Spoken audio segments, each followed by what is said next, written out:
शांतिपथ प्रदर्शन का स्वाध्याय हम सभी कर रहे हैं। क्षुल्लक श्री जिनेन्द्र जी वर्णी द्वारा विरचित।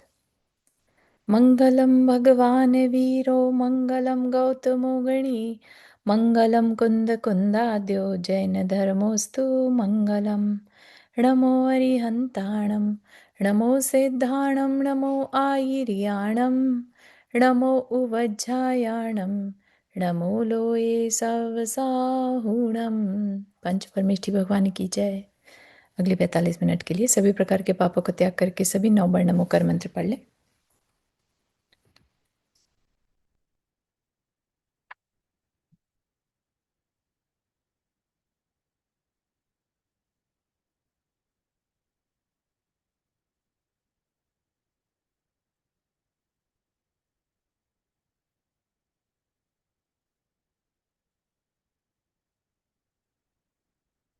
तो यहाँ पर हमारा जो विषय चल रहा है उत्तम क्षमा का, हमने हमने ये डिसाइड किया है सबने मिलकर कि हमारा जो मार्ग है इस समय शांति पाने का है, क्योंकि वही आवाज़ हमारे अंदर से आती है। ठीक है, हमने प्रैक्टिकल किया है, हम किसी के कहने पर नहीं चल रहे हैं।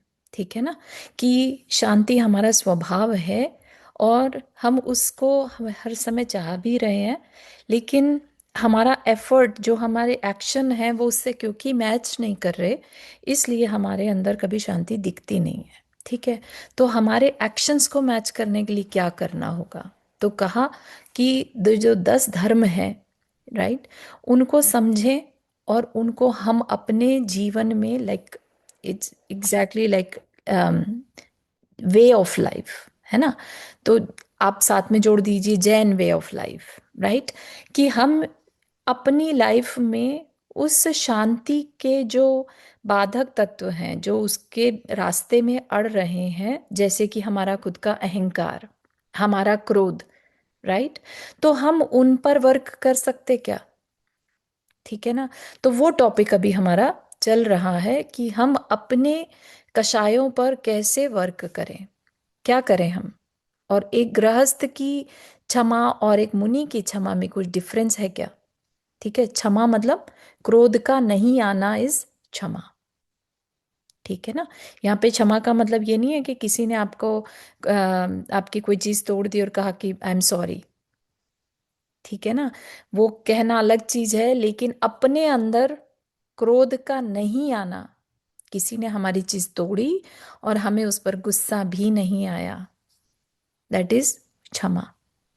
ठीक है ना, तो हमें वही बात समझाई जा रही है, समझ में थोड़ी बहुत आती भी होगी। तो उसका एक एग्जाम्पल भी दिया था महात्मा बुद्ध का, बहुत ही अच्छा, कि अगर कोई चीज कोई दूसरा दे, फॉर एग्जाम्पल खूब गालियां दे, हमें बुरा भला कहे, है ना, और हम शांत रह जाएं, ठीक है ना, तो हमने ली ही नहीं। तो जिसने अगर कोई चीज हमें दी और हमने ली ही नहीं, तो किसकी होगी वो? ये घटना महात्मा बुद्ध के प्रकरण में आती है, तो कि जिसने दी उसकी। ठीक है ना, तो बस जो शब्द आपने मुझे दिए मैंने लिए ही नहीं। ठीक है ना, और मैंने नहीं लिए तो ये किसके? ये आपके। ठीक है ना, तो अच्छा, अब हम शब्द कोई दे और हम ना ले, इसका क्या मतलब है? इसका मतलब है कि वो शब्द, उन शब्दों का जो कार्य था वो कार्य नहीं हुआ। अगर हमें गुस्सा नहीं आया, है ना, हम शांत ही बने रहे, तब कह सकते हैं कि हमने ली ही नहीं। ठीक है ना, तो लज्जित हो गया वह बेचारा, यानी जिसने गालियां दी।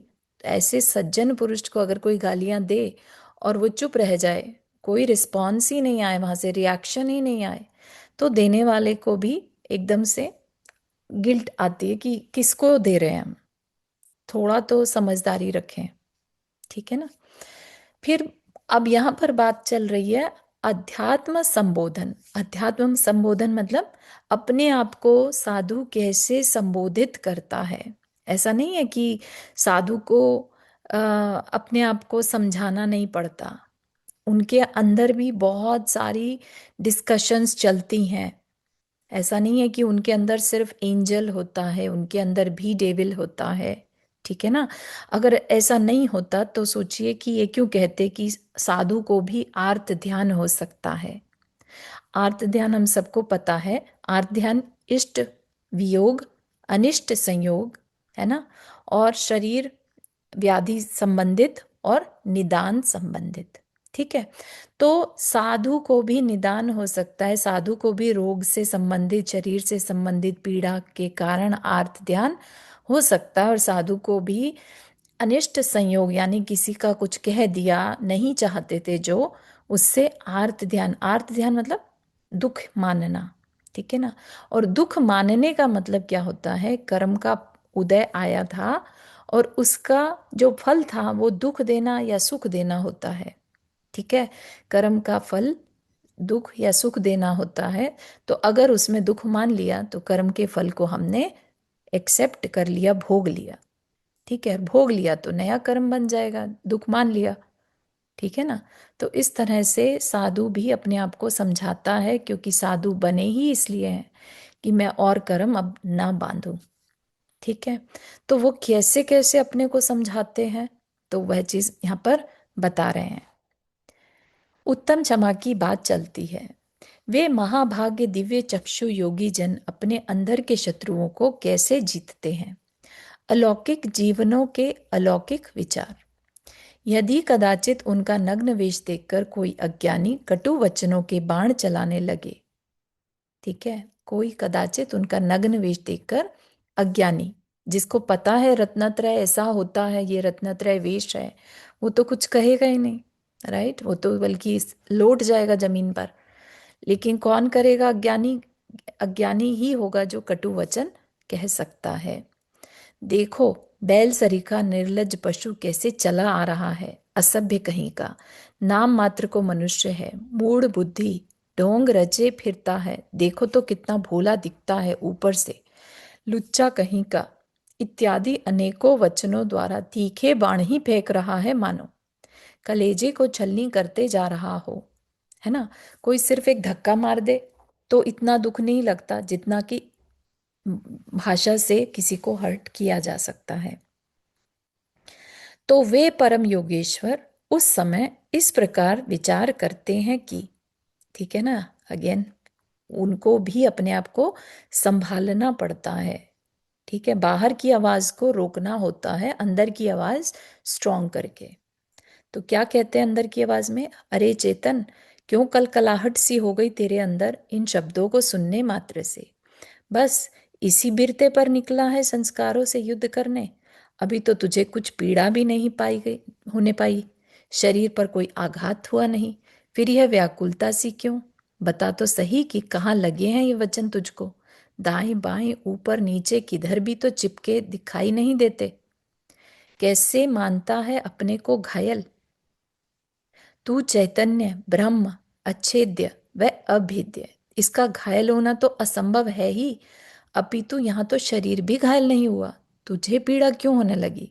क्या शब्दों में इतनी शक्ति है कि बिना आघात पहुंचाए तुझे पीड़ित कर दे। परंतु ऐसा होना असंभव है। ऐसा माने तो तेरे में और लोक के अन्य जीवों में अंतर ही क्या रहा। ठीक है ना, साधु बनने के बाद भी अगर सामने वाले के शब्द चुभने लगेंगे, घायल करने लगेंगे, तो सामान्य जन और साधु में कोई अंतर नहीं रहेगा, क्योंकि साधु की भी शांति छिन गई और एक सामान्य व्यक्ति की तो छिनती ही है ना। तो साधु को अपने आप को बहुत ज्यादा संबोधन देना होता है, और अगर किसी वजह से साधु खुद को संबोधित नहीं कर पाए तो फिर उसका ये कर्तव्य है कि वो गुरु के पास जाकर इसका प्रायश्चित ले कि मैं अपनी शांति को मेंटेन नहीं कर पाया। ठीक है ना, कि मेरे भाव बिगड़ गए। ठीक है, तो तू किस प्रकार अपने को शांति पथ का पथिक कह सकता है। केवल इन दो चार शब्दों मात्र से तू क्यों अपनी शांति को अपने हाथ से लुटा रहा है, इतनी दुर्लभता से प्राप्त करके इसे मुफ्त में ही दिए जा रहा है। कहाँ गई तेरी बुद्धि, कहाँ गया तेरा विवेक, अपने हित को क्यों नहीं देखता। इस समय विश्व में सर्वत्र ही तो किसी न किसी के द्वारा कोई ना कोई शब्द बोला जा रहा है, उनके द्वारा क्यों विहल नहीं हो रहा है तू? यह भी तो विश्व में रहकर ही बोल रहा है। उन असंख्यात शब्दों में एक यह भी सही, जब उनके द्वारा तुझे बाधा नहीं हो रही तो इसी के द्वारा क्यों हो? ठीक है ना। बहुत बड़ी बात है कि शब्द तो शब्द है, और शब्द असंख्यात शब्द इस यूनिवर्स में इस समय सब बोल रहे हैं। हम ही बोल रहे हो ऐसा नहीं है ना। हर घर में, हर दुकान, रास्ते में, सब तरफ आवाजें हो रही हैं, राइट। हमें किसी की आवाज से कोई बाधा नहीं है, लेकिन एक सामने बैठा पर्सन हमारे लिए कुछ कुछ बोल रहा है तो हमें चुभ रहा है। ठीक है ना। तो कह रहे हैं कि जब उनके द्वारा तुझे बाधा नहीं हो रही तो इसी के द्वारा क्यों हो? जहां कटु शब्द बोले जा रहे हैं, वहां इस विश्व में कहीं ना कहीं मीठे और प्रशंसा के शब्द भी तो बोले ही जा रहे हैं। यदि इनको सुनता है तो उनको क्यों नहीं सुनता? ठीक है ना। कितनी बड़ी बात है कि क्यों नहीं हम अपना सारा फोकस भगवान के समोच्चरण, कहीं तो दिव्य ध्वनि भी खिर रही है ना भगवान की, हम उसको सुनने में क्यों नहीं अपना समय लगा देते, बजाय इसके कि हम किसी ने हमें क्या कह दिया हम उसका एनालिसिस करने में ही सारा समय बिता दें। ठीक है ना। छोटे छोटे पॉइंटर्स हैं, लेना चाहे तो हम लेकर अपना अच्छा कर सकते हैं। ठीक है ना। और फिर वह भी तो झूठ नहीं कह रहा है, दोष तुझ में होंगे तभी तो कहता है। वह तो बड़ा उपकार कर रहा है, तुझे तेरे दोष दिखाकर सावधान कर रहा है। कितना दयालु है वह, निष्कारण तेरा रोग दूर करने की भावना करता है। ठीक है। अगर हमने हमसे वाकई में गलती हुई है तो फिर तो बड़ी अच्छी बात है, उपकार कर रहा है वो, तेरे दोष दिखाकर सावधान कर रहा है, कितना दयालु है। ठीक है। और यदि कोई अनहुए दोष कह रहा है, कह रहे हैं कि हमने कोई दोष करा नहीं लेकिन सामने वाला कुछ कुछ गलत बोल रहा है, तो भी अच्छा ही है कि भविष्य में दोष उत्पन्न ना हो जाए। ऐसी भावना द्वारा पानी आने से पहले ही पुल बांधने को कह रहा है, ताकि अटेंटिव हो जाए और हम फ्यूचर में कोई गलती ना कर पाए। इससे अच्छी बात और क्या हो सकती है? और भी अनेकों इसी जाति के, ठीक है, ये ही सिर्फ समझाने के तरीके हो नहीं, कह रहे हैं अनेकों इसी जाति के शीतल विचारों द्वारा उस अवसर में अपने को शांत रखता है वह, क्रोध अग्नि को उठाने से पहले ही शांत कर देता है वह। यह है योगी की उत्तम क्षमा। ठीक है। हम ऐसा मान रहे हैं उत्तम क्षमा बेसिकली शांत रहना ही उत्तम क्षमा है, अपने अंदर गुस्से का नहीं आना ही उत्तम क्षमा। तो हम किस भी तरीके से अपने गुस्से को आने ही ना दें, तरह तरह के संबोधन बना लें, अपनी एक्सपेक्टेशंस कम कर लें, पहले से ही मान के चल लें कि हाँ इस एरिया में तो लोग कुछ ना कुछ बोलते ही हैं। ठीक है ना। तो भी हमारी क्या हो जाता है, पहले से अगर आइडिया रहे कि यहाँ पर ये कुछ बुरा सुनने मिलेगा तो फिर इतना रिएक्शन नहीं होता। ठीक है ना। तो इसलिए कहा कि इसके अलावा भी बहुत सारे तरीके हैं। पर्पज हमें याद रखना है कि क्रोध अग्नि को उठने से पहले ही शांत कर देना। यदि कदाचित ऐसा अवसर भी आ पड़े कि कोई उससे उसके शरीर को पीटने लगे, थप्पड़ मुक्के मारने लगे, तो भी वह वीर शांति को हाथ से जाने नहीं देता। ठीक है। अभी तो सिर्फ मुंह से बोल रहा था, अब शरीर को पीटने लगा, थप्पड़ मारने लगा, मुक्के मारने लगा, कर सकता है ना। विचारता है कि, अब अगेन साधु क्या विचारता है, अरे चेतन क्या हुआ, क्यों पीड़ा होती है, क्या कोई बाधा पहुंची है तुझे? तू तो अब भी अपनी सर्व शक्तियों को समेटे पूर्ण गुप्त अपने ज्ञान दुर्ग में बैठा है। ठीक है। अपने को कहाँ समेट लिया? पूरी तरह से इस शरीर से हटाकर, जिसे कहते हैं ना कायोत्सर्ग, काय का उत्सर्ग कर दिया। ठीक है। अगर किसी ने तुम्हारे ऊपर उपसर्ग कर दिया, साधु का केस कह रहे हैं यहाँ पर, ये मत समझिएगा कि अरे हमें भी ऐसा ही करना चाहिए क्या। साधु कैसे करता है वह चीज बता रहे हैं। साधु प्रतिकार नहीं करता, वो अपना हाथ नहीं उठाएगा उस पर्सन के ऊपर। ठीक है ना। तो अंदर ही अंदर लेकिन क्रोध आ गया तो तो उसको कह रहे हैं कि क्रोध भी ना आए। ठीक है, तो उसमें क्या विचार करे कि भाई शरीर को हो रहा है, तुम तो बिल्कुल सुरक्षित हो अंदर में। क्या तुझे भी कहीं थप्पड़ लगा है? आत्मा को, आत्मा आरूपी है, इस शरीर के अंदर है, उसको कोई नहीं मार सकता, नहीं परेशान कर सकता, है ना? लगा है तो बता कहाँ पीड़ा हो रही है तुझे? क्या ज्ञान में? परंतु ज्ञान में पीड़ा होने का क्या काम? वह तो जानता मात्र है। कहाँ चोट लगी है तुझे? क्या शरीर की चोट को अपनी चोट समझ बैठा है? अरे, कहाँ चला गया तेरा विवेक? यदि शरीर की चोट को चोट माने तो इस स्तंभ पर पड़ी चोट को भी अपनी चोट मानना चाहिए। क्या अंतर है शरीर में तथा इस स्तंभ में?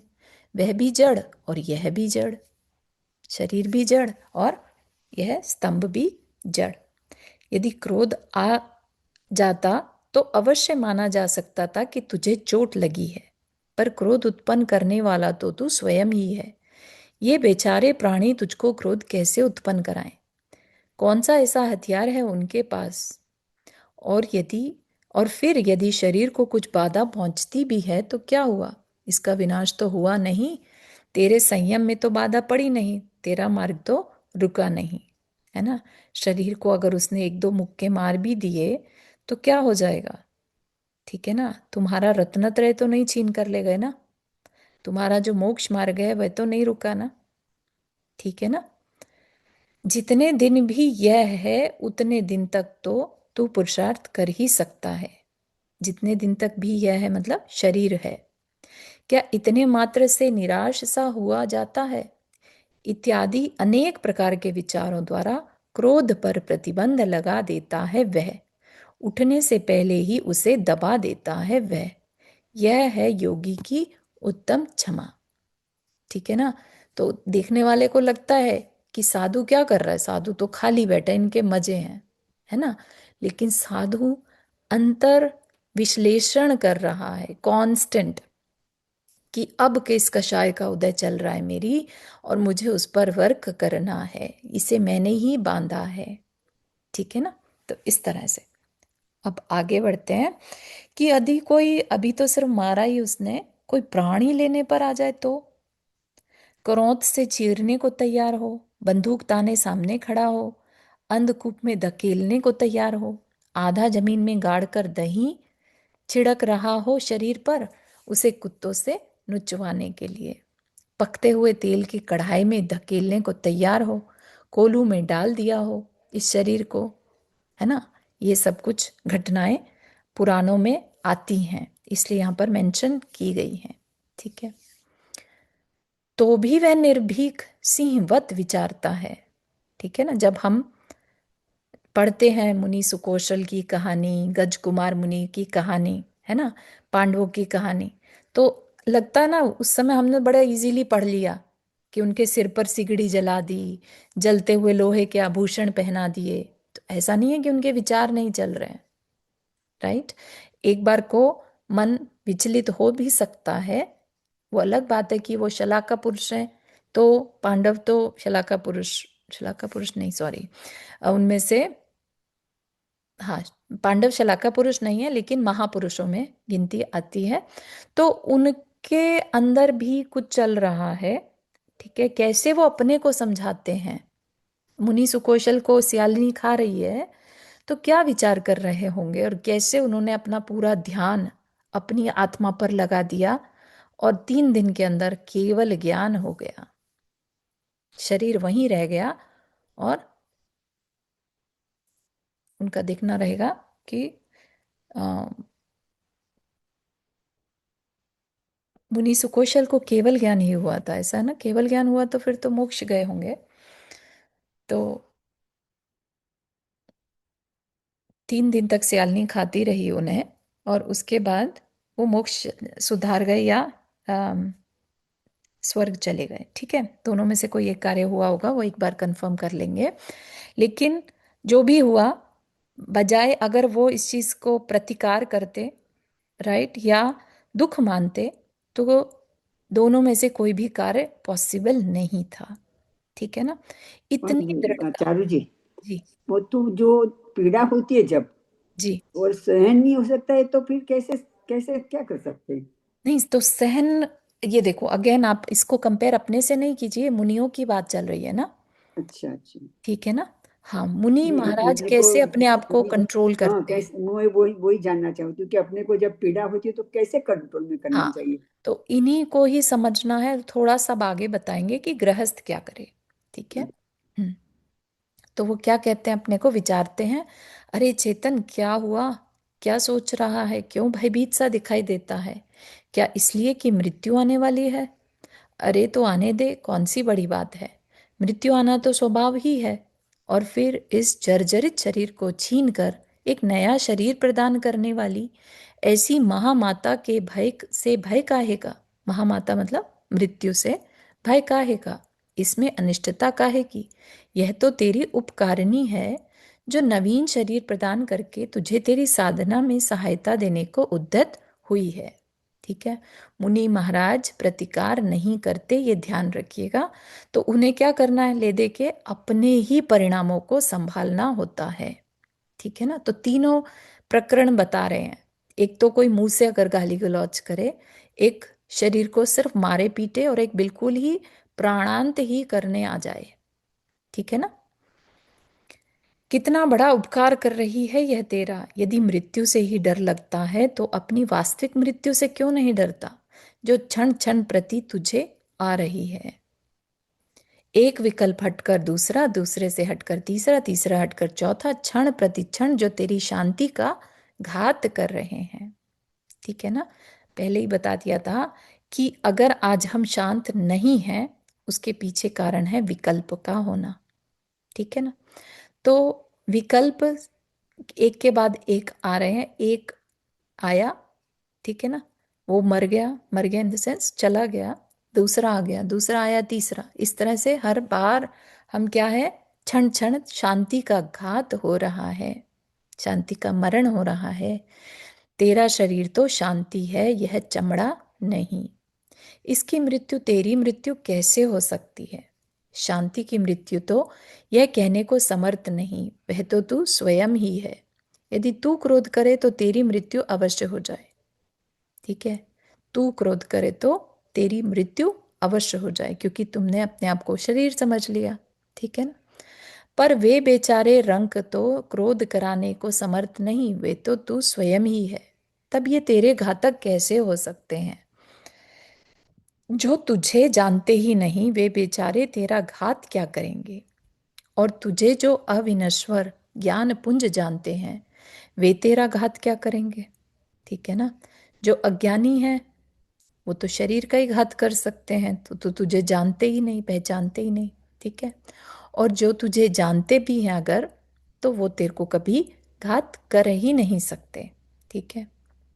क्योंकि जीव क्या है, अजर अमर है ना। आत्मा को कोई काट छेद भेद नहीं सकता। वे बेचारे अज्ञानी स्वयं नहीं जानते कि क्या करने जा रहे हैं वे। इन पर द्वेष कैसा। क्या बालकों की अज्ञान क्रिया पर भी कभी किसी को द्वेष हुआ करता है। ये भी तो बालक ही हैं, जिन्होंने अभी आंख खोलकर देखा ही नहीं, कैसे जान सकते हैं कि वे स्वयं कौन है। और फिर यदि इन्हें यह कार्य करने से प्रसन्नता ही मिलती है, तो इसमें तेरा क्या हर्ज है।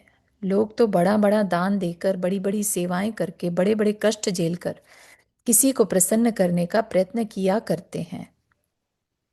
ठीक है ना। अभी कोई अगर अपना अच्छे से मेहनत से कमाया हुआ पैसा और दान कर दे, राइट, तो क्या कहा जाएगा कि दूसरे के लिए कष्ट झेला। ठीक है ना। तो उनको अगर इसमें कष्ट झेल कर तुझे मारने में कष्ट झेलना पड़ रहा है, राइट, उसमें उन्हें प्रसन्नता मिल रही है, तो इसमें तुझे क्या दिक्कत है। ठीक है ना। और ये बिना कुछ किए सहज ही इस शरीर के साथ खेल खेल कर प्रसन्न हो रहे हैं, तो इससे अच्छी बात और क्या है। तेरा सर्वस्व तो शांति है, उसे हरण करने को ये समर्थ नहीं, और फिर भी प्रसन्न हुए जा रहा है। इससे अच्छी बात और क्या है कि सिर्फ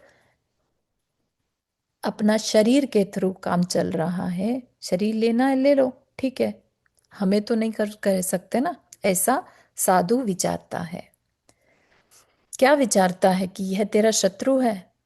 परंतु भो चेतन, कहाँ गई तेरी बुद्धि? क्या हो गया आज तुझे? क्या नींद आ रही है?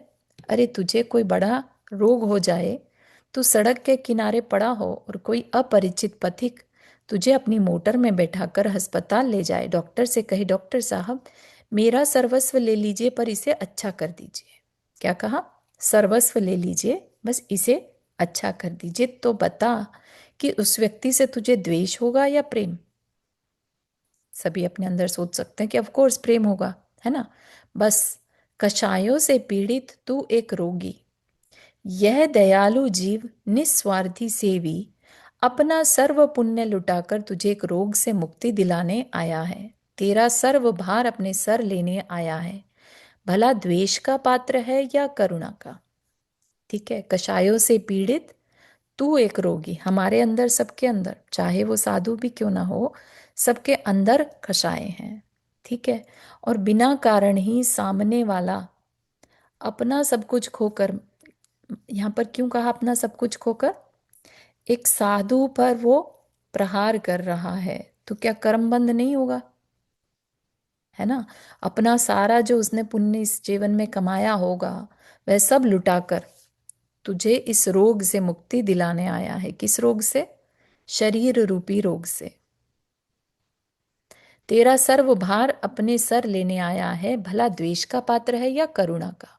ठीक है, ये भी एक सोचने का, समझने का विषय है। और भी, यदि घर में तेरे पुत्र को बौरान हो जाए, बौरान मतलब पागलपन का दौरा कह लीजिए, और पागलपने में तेरे कान काटने लगे, तो उस पर तुझे दया आएगी या क्रोध? बस, ये बेचारे जो अटैक करने वाले हैं, ये बेचारे बौरान से ग्रसित जीव स्वयं इस रोग से पीड़ित हैं, स्वयं अपने द्वेष व क्रोध में जले जा रहे हैं। ठीक है ना। कभी वो आतंकवादी झगड़े देखे होंगे, उसमें अगर वो आतंकवाद के दौरान किसी साधु पर हमला कर दें और साधु के प्राण चले जाएं, तो करने वाले के कैसे भाव थे? द्वेष के भाव थे अंदर में, है ना। तो वह तो खुद होश में ही नहीं है। यदि रोग की तीव्रता से पागल होकर वे इस शरीर को काटते हैं, तो करुणा के पात्र हैं या द्वेष के? ठीक है। सुनने में ऐसा लग रहा होगा कि ऐसा भी कभी हो सकता है क्या? लेकिन साधु को किसी भी लिमिट तक जाकर अपने परिणाम संभालने हैं। इस शरीर के कारण वो अपने परिणामों को विचलित नहीं कर सकता, क्योंकि शरीर तो अनंत बार मिला है। ठीक है ना। एक बार और फिर चला जाएगा, फिर मिल जाएगा, कोई ना कोई शरीर तो रहेगा ही ना। ऐसा तो है नहीं कि शरीर के बिना रहेंगे हम, ये नहीं तो कोई और सही। ठीक है ना। तो वह तो बल्कि करुणा का पात्र है कि अपना सब कुछ लुटा रहा है, यानी अपना सारा पुण्य खत्म कर दे रहा है एक साधु के ऊपर। अननेसेसरी किसी भी तरीके से साधु में कोई कमी ढूंढना, ठीक है ना, बहुत बड़ा अम, कर्म बंध का कारण है, अनजाने में ही क्यों ना हो। है ना। हमने सीता जी का एग्जाम्पल देखा हुआ है, हमने इवन द्रौपदी का एग्जाम्पल देखा हुआ है। तो इनमें क्या हुआ था? मुनि महाराज के प्रति ही तो ऐसी सोच रखी थी, खराब सोच। ठीक है ना। तो इस तरह से बहुत इम्पोर्टेंट रहता है कि हम, हमारे द्वारा ऐसा कोई अपराध ना हो जाए अनजाने में भी। ठीक है ना। जरा तो विवेक कर, और फिर ये बेचारे तुझे कुछ कह भी तो नहीं रहे हैं। इस खिलौने से खेलते हैं बालक जो ठहरे, खिलौने ले लेकर तोड़ना तो बालकों का स्वभाव ही है। यदि ये इस शरीर रूपी खिलौने को तोड़ने का खेल खेल रहे हैं, तो इनका दोष भी क्या है? खेलने दे इन्हें, तुझे क्या। तेरी शांति तो तेरे पास है, उसे तो छीनते नहीं बेचारे। और इस प्रकार के अनेकों विचारों द्वारा क्रोध को जीत लेते हैं वे, प्रकट होने से पहले ही छिपा देते हैं वे। यह है योगी की उत्तम क्षमा। कदाचित ऐसा अवसर आ जाए कि शिष्य मंडली में से या अन्य संपर्क में आने वाले व्यक्तियों में से कोई एक शिष्य या व्यक्ति अनुकूल न चले, या आज्ञा का उल्लंघन करे, या अभिप्राय से विपरीत कार्य करने लगे, अथवा कोई जड़ पदार्थ अपने अनुकूल न बन सके, तो कुछ कुछ हृदय में संताप सा उत्पन्न होने लगता है ना। साधु के केस में भी ऐसा हो सकता है कि साधु ने कोई बात कही और सामने वाले ने नहीं मानी, है ना, या अभिप्राय से विपरीत कार्य करने लगे, जैसा वो चाह रहा था, जैसा वो कह रहा था, उससे उल्टा काम करने लगे, है ना। हाँ, उमा जी, आपने हाथ रेस किया। आप म्यूट पर हैं उमा बहन।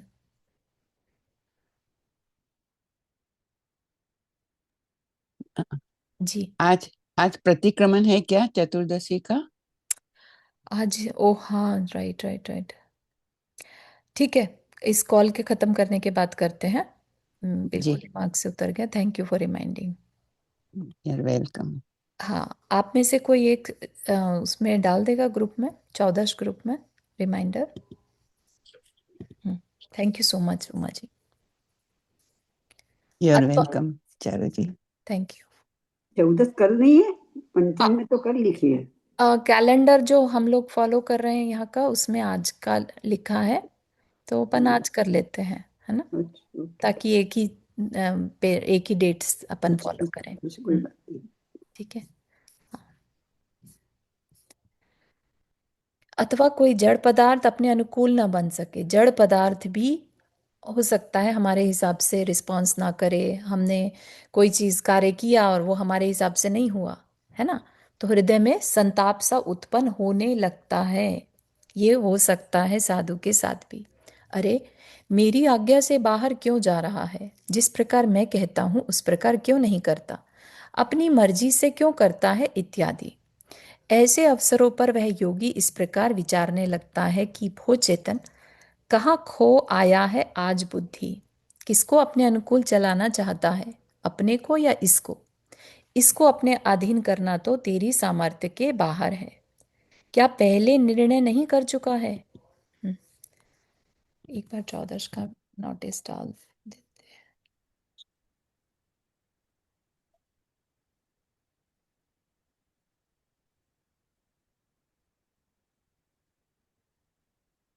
मैंने डाल दिया है। विवेकी ज्ञानी कहलाता है और फिर भी दूसरे को अपने अनुकूल करना चाहता है।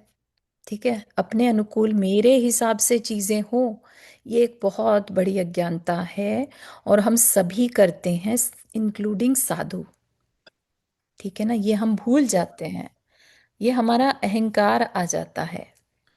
ठीक है ना, कि मेरे हिसाब से नहीं किया, मैंने कहा था, है ना। घरों में तो बहुत ज्यादा होता है, लेकिन साधु भी इस चीज से बच नहीं पाता। ठीक है, विवेक ज्ञानी कहलाता है और फिर दूसरे को अपने अनुकूल करना चाहता है।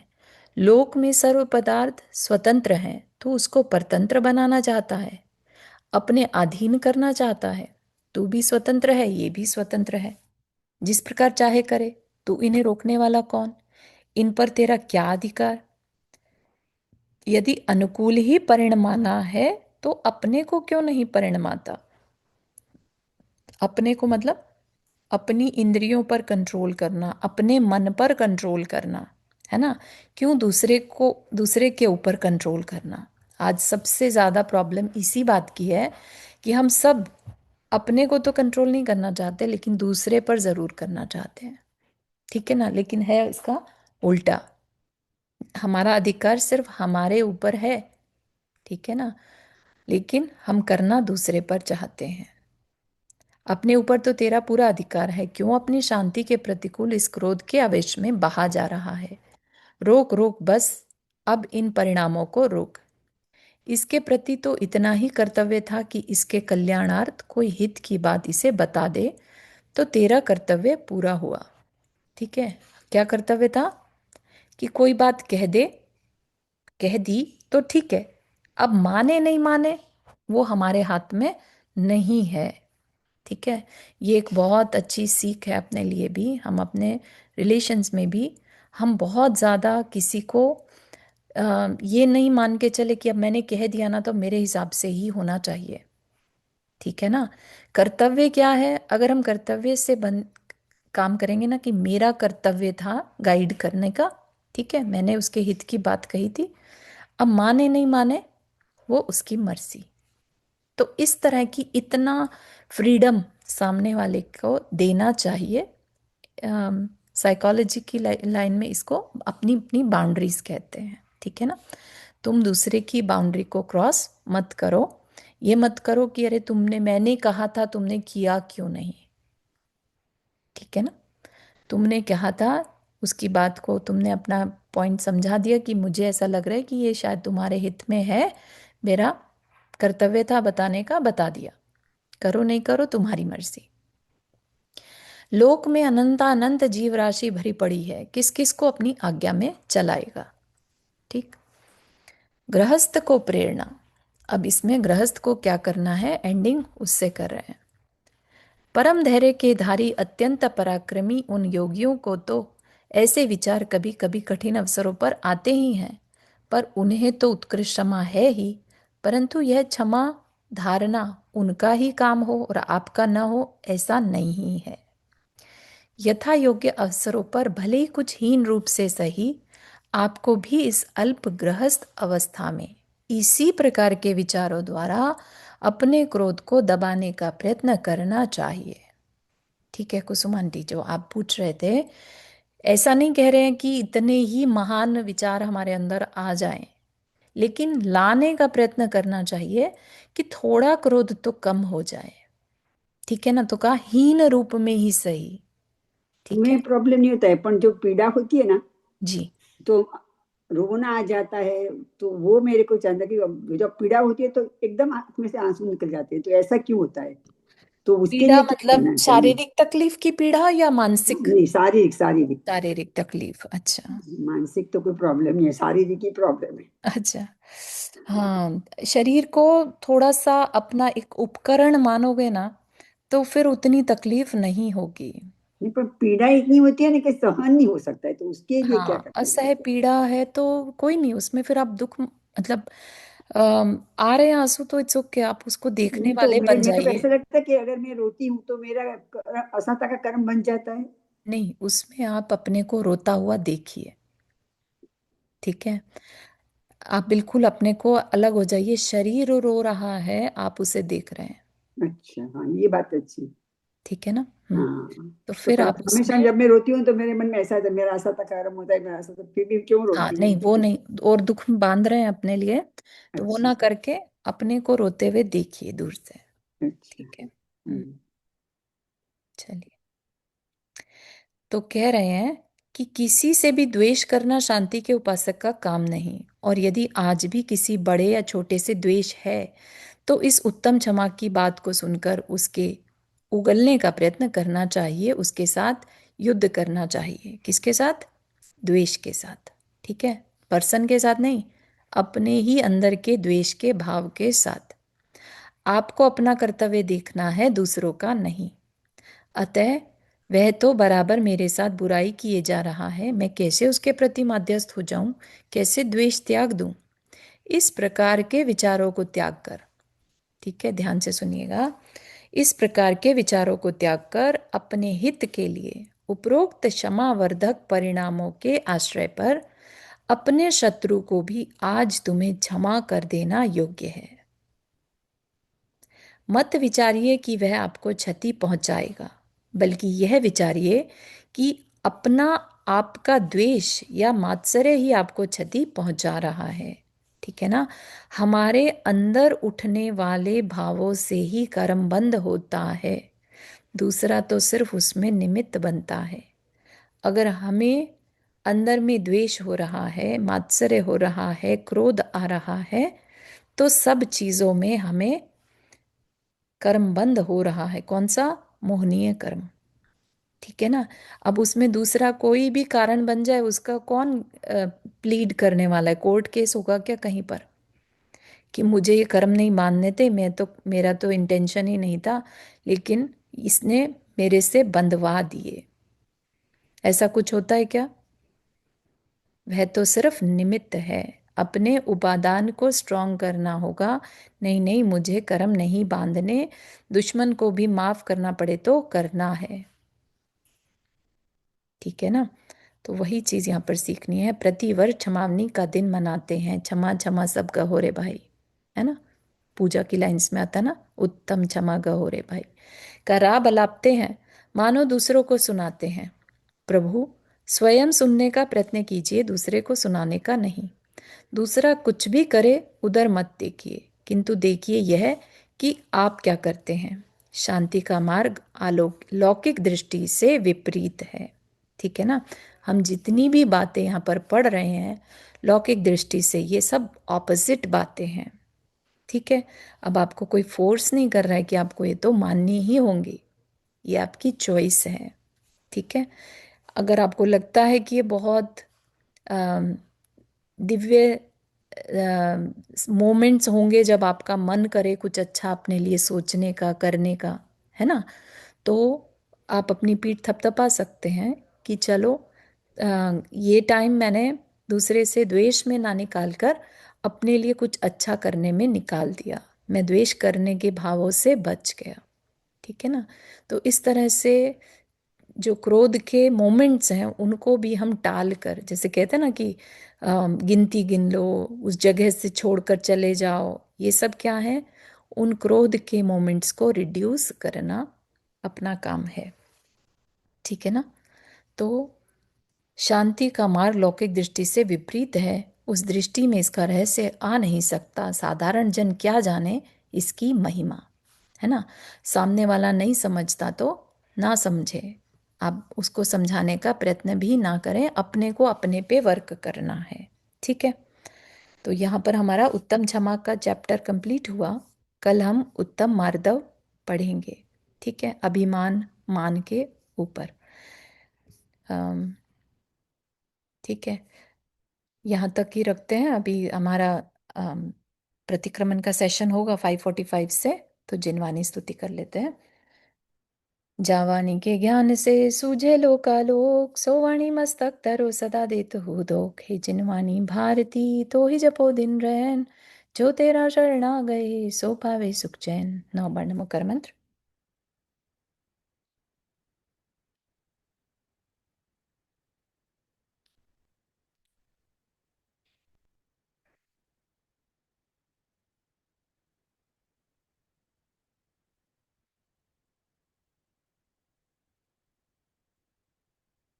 सभी को जय जिनेन्द्र।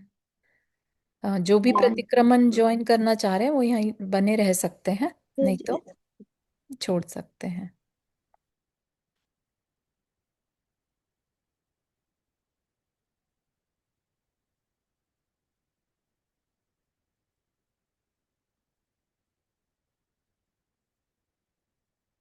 चारू जी, ये अभी आपका जो सेशन था, was it the Guruvani one, the one no, that's that one is 9 p.m. 9 p.m. and this one was what then? शांति पथ प्रदर्शन। एक्चुअली आप ग्रुप में नहीं है क्या, वीकडे स्वाध्याय ग्रुप? पता नहीं मुझे, आई डोंट नो।